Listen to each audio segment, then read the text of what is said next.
Hello guys, तो आज हम करेंगे find domain and range. Domain और रेंज निकालने में बच्चों को इतनी दिक्कत आती है बस ये मैं सच बात बताऊं तो ये आसान टॉपिक है।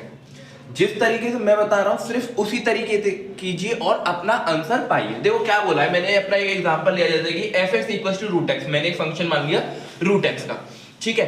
अब डोमेन और रेंज निकालना, तो डोमेन क्या होता है? Values that we can put in place of x की जगह पे अंदर आप जो वैल्यू रख सकते हैं उसको बोलते हैं डोमेन, इनपुट।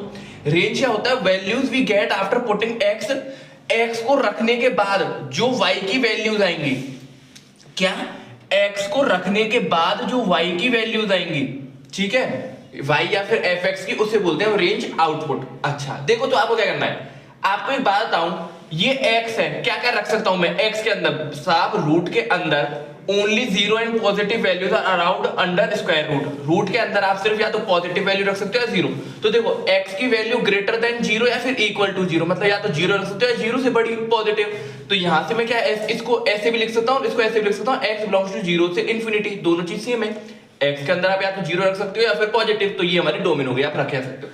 सर अगर कभी रेंज निकालना, कुछ नहीं, fx को y मानो इक्वल्स टू √x, रूट हटाना है तो दोनों तरफ स्क्वायर करेंगे, y² इक्वल्स टू, इस स्क्वायर से रूट हट गया x, y² equals to x। अब ये बताओ, जैसे आपने x की वैल्यू निकाली थी, x क्या रख सकते हैं ऐसी, अब y की देख लो, y क्या क्या रख सकते हैं? सर y का स्क्वायर है, y की जगह पे आप कुछ भी रख सकते हो, y की जगह पे आप कुछ भी रखो। ये क्या कभी अनसेटिस्फाइड होगा? जैसे इसमें अनसेटिस्फाई होता है नेगेटिव वैल्यूज पे, ऐसे अनसेटिस्फाई होगा? नहीं सर, कभी भी अनसेटिस्फाई नहीं होगा।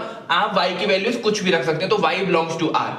अच्छा एक बात और देखिए, रेंज में जब आप इसका स्क्वायर कर रहे हो ना, उससे पहले और देखो y के संग क्या हो रहा है। सर y की इक्वल टू √x, मतलब रूट तो हमेशा पॉजिटिव होता है या फिर 0 हो सकता है, ये ज्यादा से ज्यादा, इसका मतलब y या तो 0 के बराबर होगा या फिर 0 से बड़ा होगा।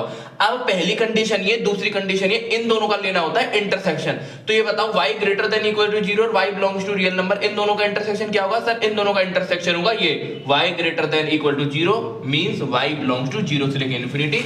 ऐसे हम डोमेन और रेंज निकालते हैं। आई होप आपको ये समझ में आया होगा। आपको कुछ नहीं करना, जब x डोमेन पूछे तो x में हम क्या क्या रख सकते हैं, जब रेंज पूछे तो आप क्या करो, जैसे मैंने x को अलग कर लिया, y² यहां पे अलग आ गया, तो आप y की वैल्यू निकालो डोमेन की तरह। आपको कुछ नहीं करना, सिर्फ fx को y ट्रीट करना है और क्वेश्चन लगा देना है, ठीक है। आई होप आपको ये समझ में आया होगा। Thank you.